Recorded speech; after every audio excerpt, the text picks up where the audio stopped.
Юу ч ассан мэтлэж. Байна.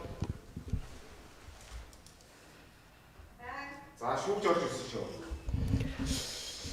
За Сүхбаатар аймагт Тосом дундын агашны шүүхийн эргэн шүүх хурдан нийслэлийн мэдвэдэ. За энэ шүүх хурдаанаар нийслэлийн прокурорын газрын хяналтын прокурор очиглэлээс эрүүгийн тусгай ангийн 18 3 дугаар зүйлийн 1 сарын ялах дүгнэлт өгдөж ирүүлсэн хэдэн сайхан холбогдох эрүүгийн эрэгт урьдчилан хэлцэлийг явуулна. За нарийн бичгийн дараа шүүх хурдааны эрсцийг танилцал оролцогчдор сууна. Шүүгдэж ирсэн сайхан шүүгчийн өмнөөс олон шүүх хурдан гэсэн улсын ялгч очиглол захимаар гаргасан. Мөн дурдсан байна. Тэр микрофоныг авдаг.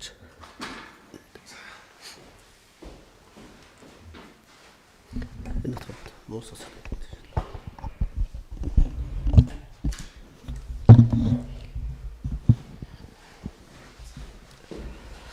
За шүүхийн урьдчилан хэлцэлд оролцуулах хүмүүс бүгд ирсэн байна. Хэлцүүлгээ үргэлжлүүлье. За шүүх хурдааны сууж. Бүрэлдэхүүн оролцогчдыг танилцуулъя. За энэ шүүхийн урьдчилан хэлцүүлгийг Сүхбаатар аймагт Тосом дундын анхшдны шүүхийн ерөнхий шүүгч Насан Буянбэ даргалж, за шүүх хурдааны нарийн бичгийн дараа Жамин Дорж, за ярагдчийн өмгөөлөгч, за прокурор очгэрл, за ялагдчийн өмгөөлөгч Соломон гэрэл, ялагдагч Эрдэнэ сайхан нарыг оролцуулан явуулнаа. За шүүхийн урьдчилан хэлцэлд орж байгаа шүүгч бүрэлдэхүүн бол оролцогчдоос хууль заасан үндслээр татгалзал байгаа гэдгийг тодруулъя. За прокурор татгалзал байгаа юу? За Соломон гэрэл өмгөөлөгч. Байхгүй байна. За Эрдэнэ сайхан татгалзах байна энэ хүмүүсээс оролцож байгаа. Нарийн бичгийн дараа. Нарийн бичгийн дараа татгалзал. Татгалзал. За урьдчилан хэлцэлийг эхлэе.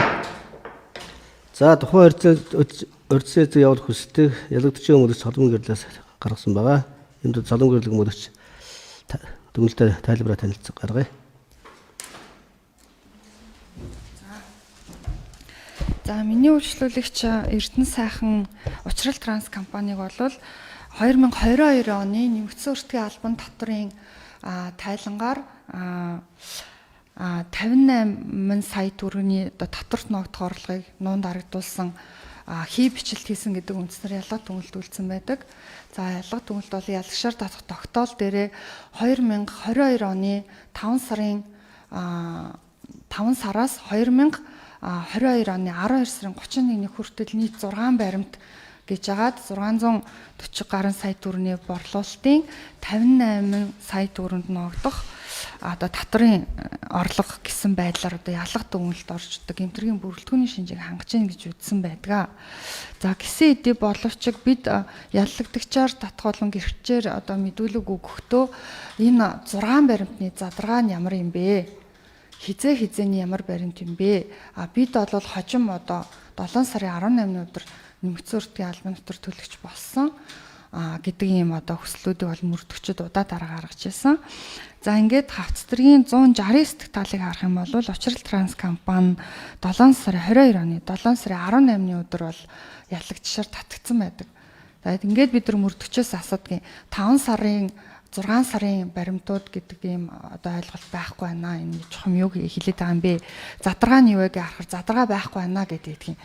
За ингээд хавцтргийн 199 дэх талд бол цагдаагийн ерхий газар руу татврын ерхий газраас илгээсэн яг задаргаанууд байдаг, яг баримтын задаргаа. За энэ баримтын задаргаа харах юм бол 9 сард Учрал Транс компани дээр хавцтргийн 199 дэх хуудсанд байгаа шүү дээ. 9 сарын 3 баримт, 10 сарын 2 баримт авагдсан байдаг. За энэ баримтуудын дүнг 102 сая, 89 сая, 125 сая, 76 сая, 60 сая гэдэг дүнгуудыг нэмээд үзэх юм бол 454 сая 545,453 гэсэн борлуулалтын орлого байгаа. Энийн 12 тооцох юм бол ингээд 45.5 сая төгрөгийн татварт ногдох орлогын асуудал яригдж байна. За эрүүгийн хуулийн 183 бол их хэмжээний татварт ногдох орлого нуусан буюу энэ бол эрүүгийн хуулийн ерөнхий ангид зааснаар 50,000 нэгжтэй тэнцэх гээд ингээд 50 сая төгрөгнөөс дээш охирлууд дээр эрүүгээр гүйцэж ялагшаар татгаар байна. Гэтэл бол нэмэгдсэн үрдгийн албан дотор нуугдсан гэж үзэж байгаа энэ ялах дүгнэлт нь бол энэ бүрэлдэхүүний шинжийг хангахгүй байгаа учраас одоо мөрдөн байцаалт нь буцаах шаардлагатай байна гэж үзэж байна. Хууль зөрчсөн байна гэж үзэж байна. За мөн бид бол энэ тайлан бол залруулсан байдیں۔ Учрал транс компани дээр тухайн онд нөгөө юунууд ороод татрын хяналт шалгалтууд орсон байдیں۔ Тэгээд энэ баримт шивдэгсэн даруйд нь бол энэ бол хий бичлэлттэй компани байна гэдгийг мэдээд залруулах ажиллагаа явуулсан байдаг.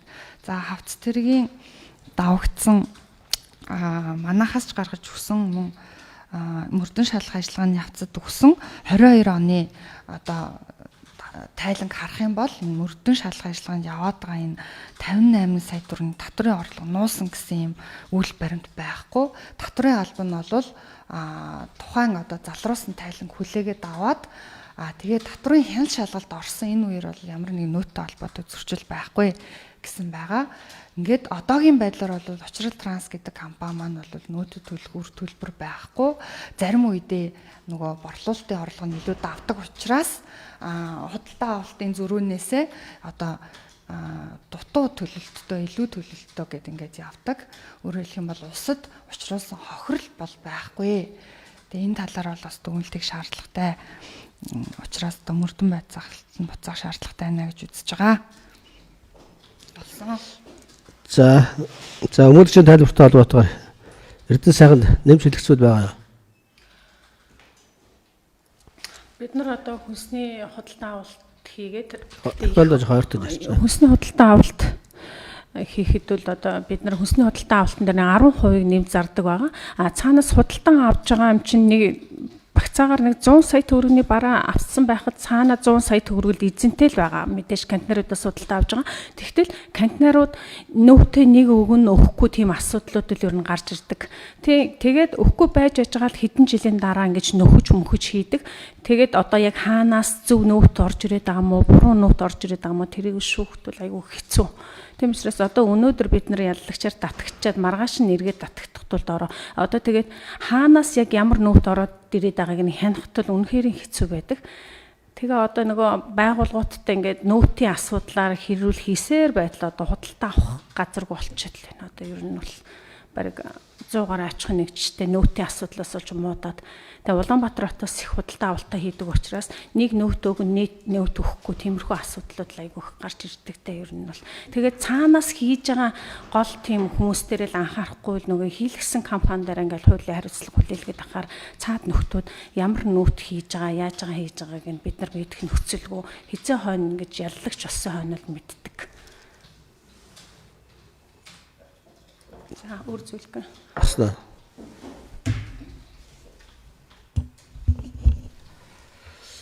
За прокурор өнгөрсөн тайлбартай холбоотойгоор хэлэх зүйл байна нэмж тайлбар. За.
хугацаанд гэж дурдсан.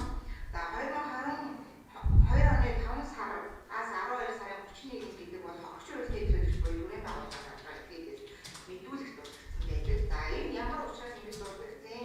За энэ шивж байгаа боломжтой эсгийг гэмөргөн шугууртан дээр хогшин үйлдвэрлэлийн төлөвлөгчийг биеэр оролцуулаад энийг бих боломжтой. Энэ бол гэмтэргийн үгс байдаг биш. За тэр нэг падаа 5 ширхэг падаа 6 ширхэг падаа гэдэг юм ярьж байгаа шүү. Энэ хэргийг улсын агчид зүгээс ялгаж үзсэн шинжээчид үзүүлэгчийн магадлал энэ зүйлүүд татварын ерөнхий газраас ирсэн танилцуулга, за татварын өөрийн бааз төр, за мөн нэгдүгээр захын татварын санд шийдсэн байдал дээр мөрдөгчийн магадлалаар нэгдүгээр гарсан, хоёрдугаар мөрдөгчийн магадлалаа үнэлтээ эсгээр тусгай мэдлэг бүхий шинжээчийн буюу шинжлэхийн үндэсний үрэлэг шинжээчийн дүгнэлт гаргасан. Ингээд дүгнэлт гаргахад 6 ширхэг бадаагаас 580 гаруй сая төгрөгийн татварын хуурамч баримт бичиг ингээд ашигласан байна. Энэ одоо нэгдүгээр аккаунт татварын дүн аж ахуйн нэгжийн санхүүгийн анхаарчлын баримттай нийцэхгүй байна. Энэ өөрөө хуурамч байна гэдэг нь. Хоёрдугаар тэр шүүгч аваад байгаа компани өөрөө отгох ажиллагаа явуулдаг компани гэдэг баталдаг. Ингээд энэ бол гэмөргийн асуудал нэг ярих асуудал. Шаардлагатай гэж үзвэл гэмөргийн шүүх хуралдаан дээр дэлгэрэнгүй байдлаар татлах баримтуудыг шинжилэн судлаад тэр тал дээр цагаах болон ялгах талын татлах баримтууд ягаад энэ дээр шүүх үнэтэй бүрэн боломжтой. За эцэст нь хэлэхэд сая бас тэр ялгагчид үс ярьж байгаа шиг байна. Хаанаас нэгдүгээр талын татварыг орж ирж мэддэггүй гэж. Санхүү няцлан болон бүртгэлийн тухай няцлан болон бүртгэлийн тухай хуулиараа тухайн аж ахуйн нэгжийн урьдчилан захиус татвар тушаалдан татварын тайлангаа өмнө зүйл мэдүүлэх үүрэгтэй.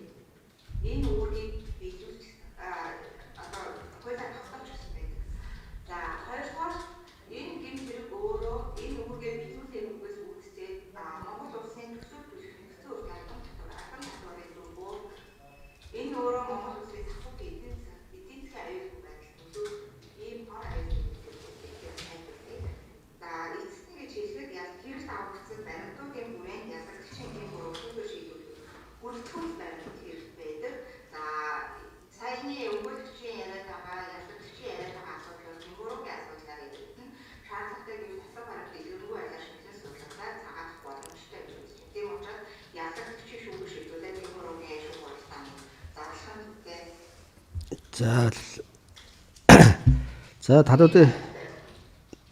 талуудын тайлбарыг сонслоо. Цалмын гэрэл өгүүлэгчид прокурор асуугаад байна шүү дээ. 33-ийн яг аль юугаар хүсэлт гараад байгаа юм бэ те? Урьдчилан хэлцэгч аваад байгаа хүсэлт нь юу юм бэ? За энэ яг юун дээр байхгүй юм те? тий. Учрал транс компанийг буруутгаж байгаа нотлох баримтыг цуглуулгахдаа бол алдаа гаргасан байна гэж үзэж байна. За прокурор бол мөрдөгчийн магадлалаа шинжээчийн дүгнэлтийг дурддаг. Энэ дэр 6 гэдэг тоол байдаг болохоос задгаа байдгүй. Амар минь болон тэр мөнх баясгалан нарыг ялгчаар татсан асуусан байдлыг харахаар учрал транстай холбоотой ямар ч мэдүүлэг байхгүй. Тэ өөрөөр хэлэх юм бол энэ хүнийг буруутгаад байгаа нотлох баримт маань өөрөө хууль засан журмын дагуу бүрдээгүй байхад ялга дүгнэлт үлдээд байгаа нь бол буруу байна. Тийм учраас энийг тодорхой ойлгож оруулж ирэх хэрэгтэй.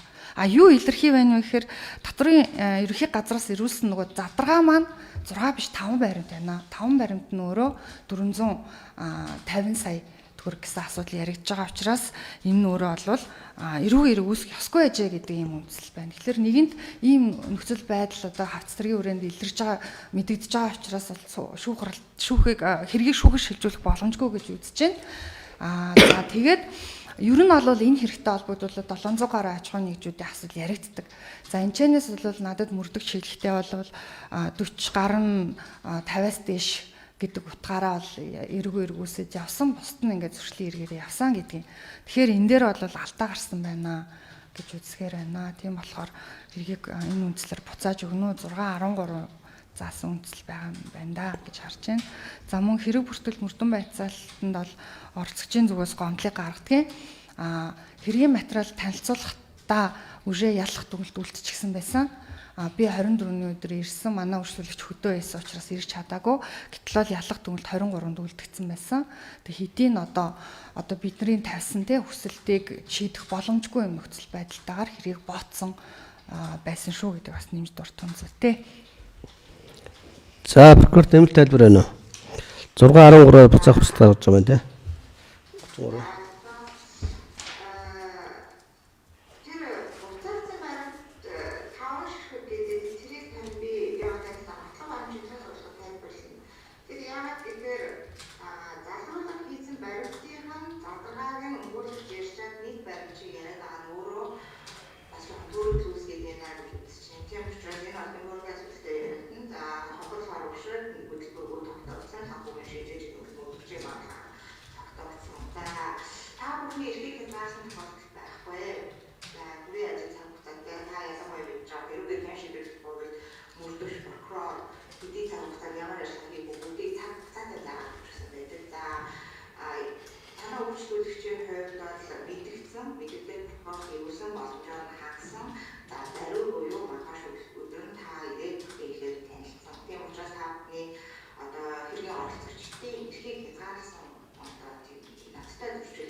Нэг тайлбар энэ Хацдаргийн 147 дугаар хэсэг дээр болохоор 22 оны юм нүүдийн тайлан авагдсан байгаа. Энэ нөөтөө бол бид нар залруулчихсан байсан тийм. Энэ залруулсан тайлан дээр яриад ийн гэдэг. Тэр бол үгүй. Энэ дүнгийг харах юм бол энэ 450 гэсэн одоо ийм нөөт ногдгоор харагдахгүй байгаа. Тэгэхээр саяны дээр 5 баримтын задаргаа болол Гар өргөсөн. За дуусч тайлбар. За энэ 147 дугаар хуудсан дээр авагдсан энэ залруулагдсан тайлангийн дүн 23 сая гэсэн юм дүнтэй байгаа байхгүй юу.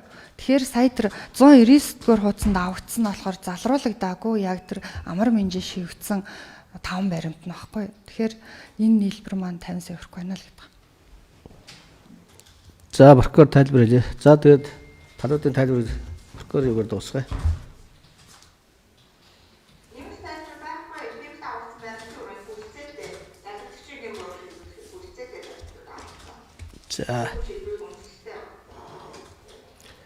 За шүүх шийдвэр шүүх хурлаа завсарлаа.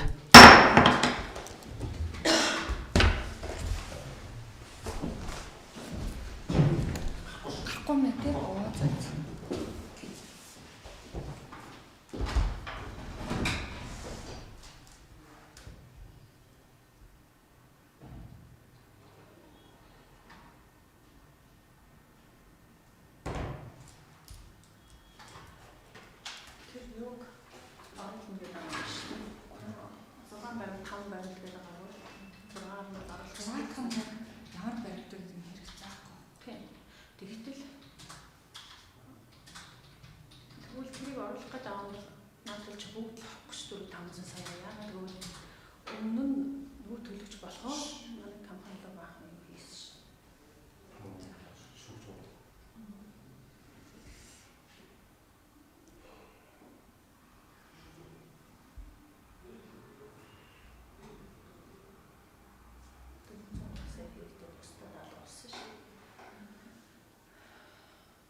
Чинь өртгөл байхгүй байхгүй.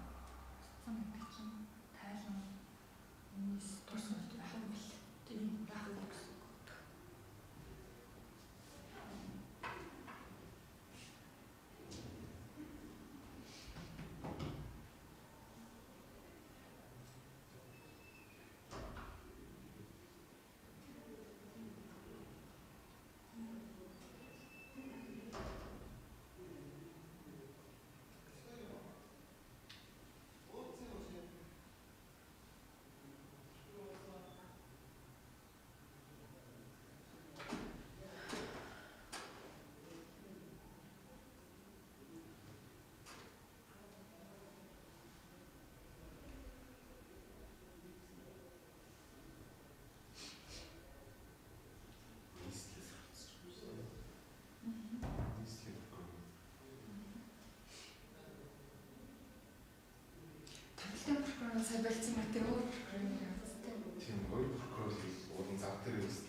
Анууч нь ч хэмжээ нэг үлээлж өгсөн.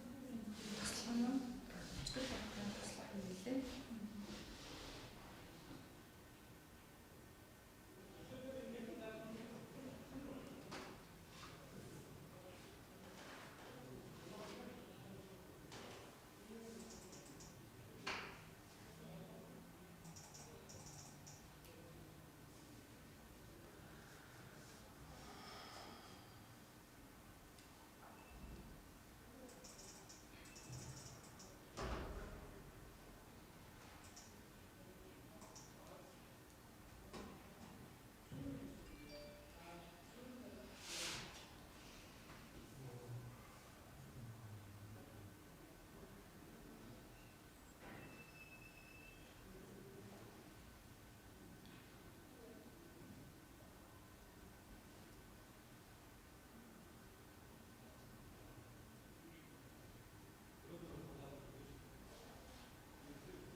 Орж ирж байгаа нөгөөтэйг бол одоо мэдхийн нөхцөлгүй л юм биш таанаас орж ирж байгаа. Үйл хөдлөхөөр шалгуулж үзсэн. Үйл хөдлөх таандаас татвар тамдаг гэсэн. Тэгээд нөгөө хил гайл дээр бүгдээр нүүдэл тулгүй л оролт ирж байгаа байхгүй юу? Хөшөөлөө. Ер нь бол одоо энэ орж ирээд байгаа мэдгийг шалгах ямар ч нөхцөл байхгүй. Ер нь өснө. Тэрнээс нөгөө таваад гэх юм бол хэрэглээний бараг юм бол ингээд огцон бас баг. 10% бол нэг зардсан шүү дээ. Тэгээд нүд авч идэж чадахгүй бол уусаа даваа хаашаа өсөж алтанд ороод юм. Өснө. Бизнес хийх хэрэг байхгүй юу?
Нэг баримт дээр юу ямар хариулт өг. Тийм тийм. Хариулт өгөхгүй шүү. Хохирчаас өөрөөс нь асуугаад тодруулж байна гэж байна. Тэсэндээ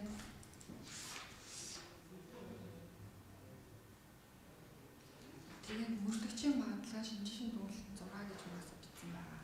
Тийм. Гэж 6 зүр тоол байгаа. Тэнгүүд нүүн доороод байгаа. Дөрвөн зэт. За зэрүүгийн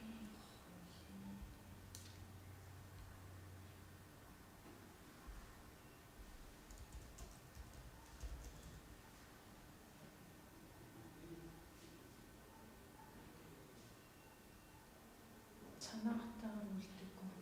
Угаасаа тэд нэр тийм хүмүүс хийсэн хэрэг бусдыг хохиосон учраас л дахин мэддэг юм байна. Хохиод бид нар ч хэцүүлээ.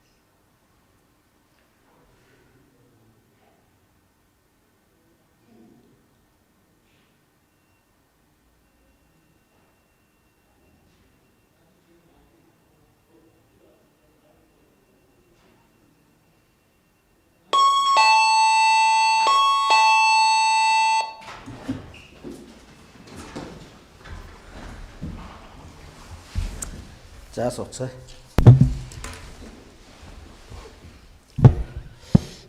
За шүүх хуралдаанаас шүүгчээ захирамж орж байна. Энэ сууж. За энэ захирамжаар за Эрдэнэ сайханд ялагчийг шүүх шилжүүлж хэргийг шүүх хуралдааныг товлон зарлах нь зүйтэй гэж үзлээ. За ялагчийн өмгөөлөгчийн гаргасан сандлыг өрцөлгийг мөрдмэсэл бутаахтаа сандлыг л хүлээх боломжгүй байна гэж үзлээ. Хэргийг л нотлох нэмтийг шинжил судлах за иргэнийг хэмжилж оролцох замаар одоо нотлох нэмтийн хүрээнд гэмбүргийн асуудлыг хэн шийдвэрх боломжтой гэж ингэ шүүх үзлээ. За ингээд Эрдэнэ сайханд холбогдох эргүү нийслэлийн прокурорын газрын хяналтын прокурор очиж ирлээс эргүүдийн нусгаа ингээ 18/1 зааснаар Эрдэнэ сайханд ялах дүгнэлт ирүүлсэн. Ялагдагчийн шүүхийг шилжүүлэхэд тогтоолоо. За ингээ тухайн хэргийг шүүх хуралдааныг 2025 оны 5 сарын 12-ны 10 цагт за улсын хэрэгж очиж гэрэл хорчийн хуулиас нэрлэж баяраа шүүгдэж Эрдэнэ сайхан түүнийг мөнгөд солон гэрэл нарыг оролцоолоо. Тус шүүхийн шүүх хуралдааны АТК-д нээлттэй болохоор тогтоолоо. За хэргийг шүүгч дангаар шийдвэрлэнэ. За шүүхийн шатанд Эрдэнэ сайханд хувийн баталгаа гаргах тассан сэргийг харамжаа авч байгааг дурдъя. За шүүх хуралдааны товыг прокурор мөрөгч болон оролцогчдоос мэдээж шүүх хуралдааны бэлтгэл хангахыг шүүгчийн туслах их сарууд даалгасан шийдвэр гарлаа. За энэ захирамжийн тухайд гарах хэрэггүй гэдгийг дурдъя. 10 цагаас гэсэн Тэ. тий. За Эрдэнэ сайхан ойлгосон нэ. 5 сарын 12-ны 10 цаг. Хурд авсч байгаа юу? Хэн солон гүрлийн хүмүүс Хацаг байна. тутаг байна. За. Заашаа хурдаа.